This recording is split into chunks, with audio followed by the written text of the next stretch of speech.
Hello, magical souls.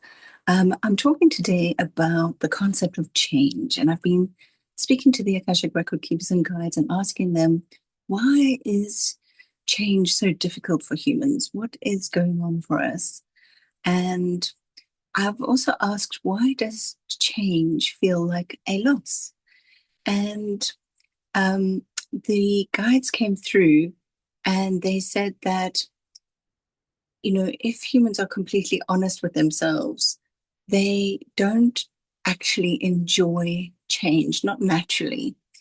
And we as humans become sometimes attached to our situations. So, for example, family relationships, comfortable identities, predictable jobs, all that sort of thing.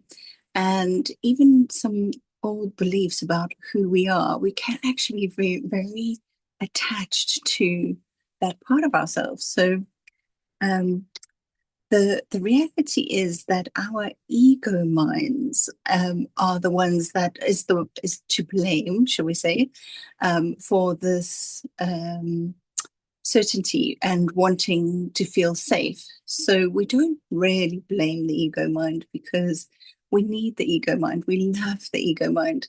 It's what prevents us from, being killed or accidentally walking out in front of cars. It prevents us from, not paying our bills. It's a very big job that our ego mind has to do.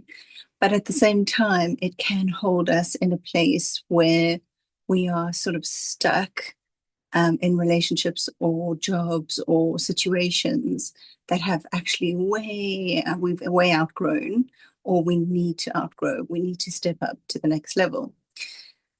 So the Akashic Record Keepers and Guides offered me some interesting perspective. They said that everything in the universe changes. Every single thing is designed for change. In fact, humans are designed for change, to expand, to grow. Nothing in nature stands still.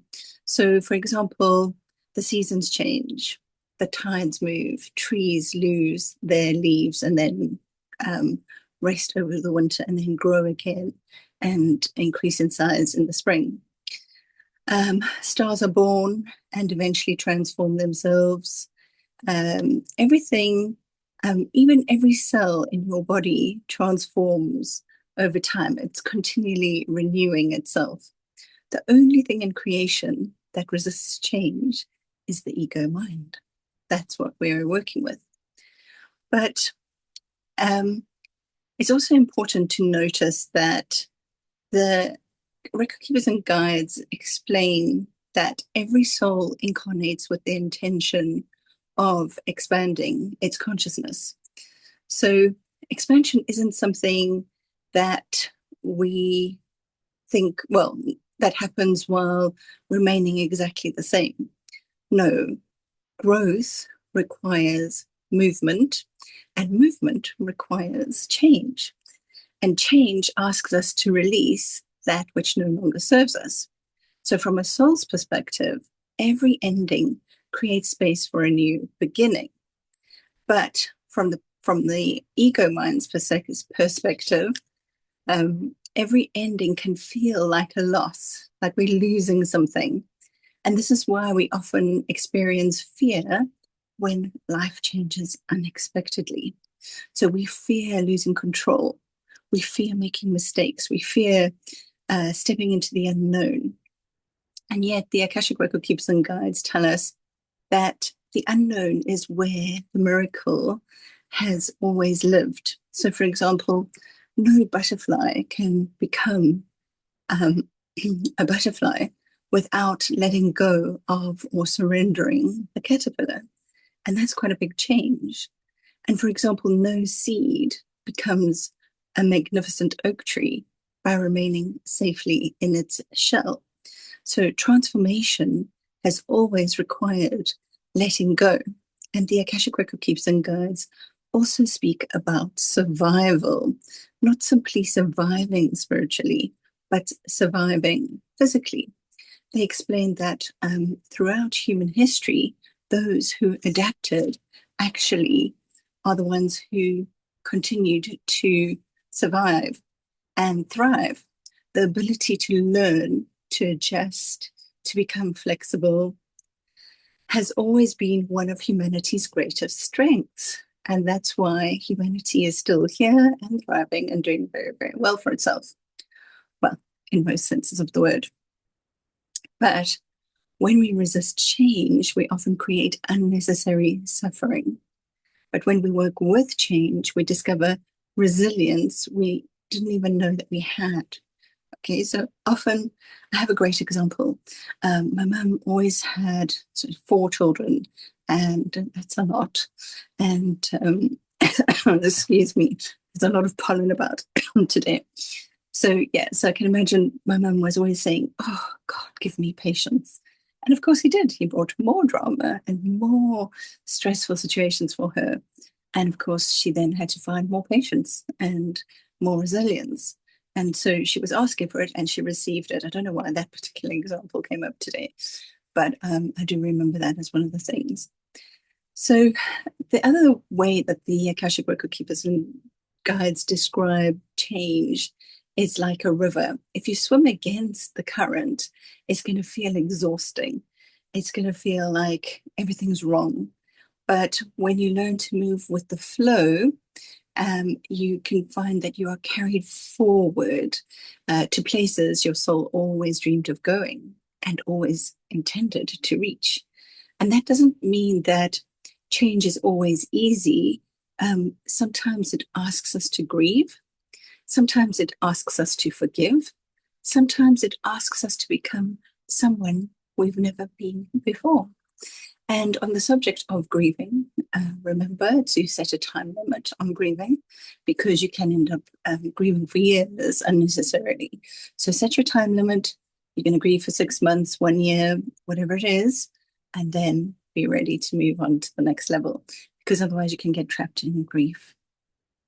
Okay, but every invitation that we experience as humans to change is also an invitation to remember more of who you truly are. And the Record Keepers and Guides said something very beautiful.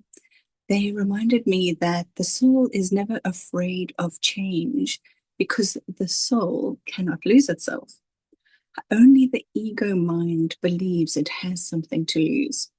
Okay, so if we step out of ego and we step back into our conscious mind or into connecting with our soul at a soul level, then it becomes much easier to accept the change.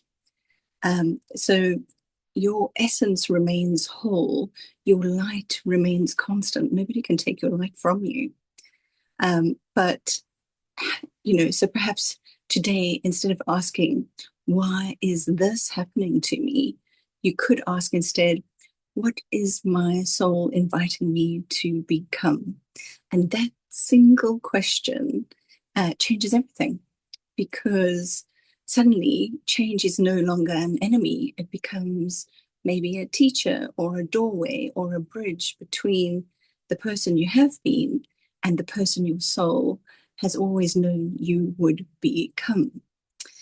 And the Record Keepers and Guides finished with one final message. They said that the tree that bends in the wind survives the storm, but the tree that refuses to bend risks breaking. So learn from nature. Let's take a leaf out of nature's book and think about wherever life is asking you to grow today, whether it's a new opportunity, the ending of a chapter, maybe the ending of a relationship, the ending of a job, anything like that. Maybe it's the end of a healing journey or simply changing the way you speak to yourself. Trust that your soul has walked this path before on some level. And you were never sent here simply to stay the same. You came here to evolve, to expand, to become a greater expression of love. And just want you to let that settle for a moment, because if we do move ourselves to a place of love before we make a decision, to a place of love before we feel fear, then it becomes a lot easier. But I do want to say thank you for listening today. And until we meet again, stay curious, stay courageous, and please stay magical. And I will definitely see you soon. Take care.